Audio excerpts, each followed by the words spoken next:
Hello and welcome everyone.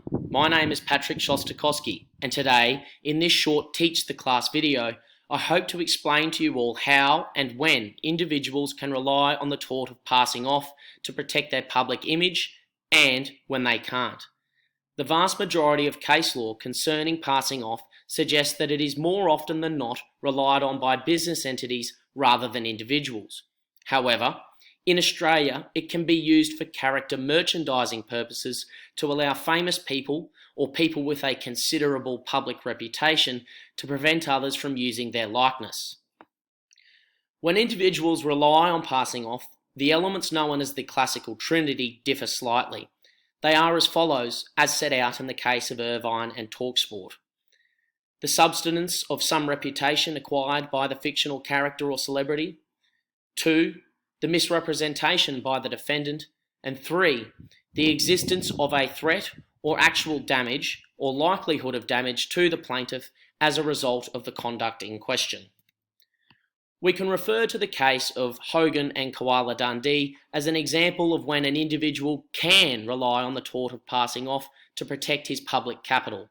In this instance, famous actor Paul Hogan brought an action of passing off against a souvenir shop, Koala Dundee, which was found to be using the imagery of their logo to evoke the internationally famous Crocodile Dundee character played by Mr. Hogan himself. Hogan was ultimately granted an injunction because of the clear association between the shop's koala logo, which donned a large knife, sleeveless shirt, and a Cobra hat, with the character played by Hogan.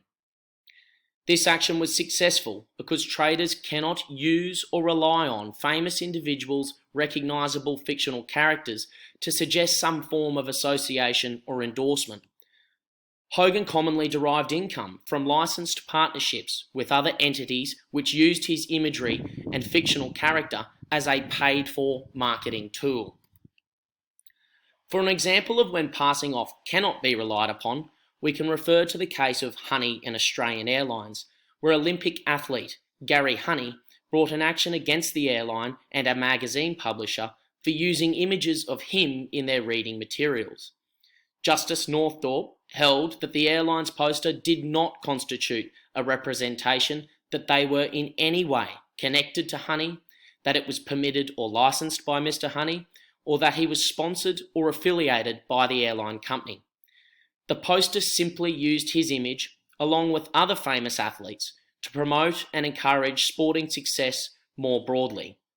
This is an example of when an action in passing off will not succeed, as it was simply too broad in nature to establish any misrepresentation or damage on Mr. Honey's behalf. Thank you all for listening.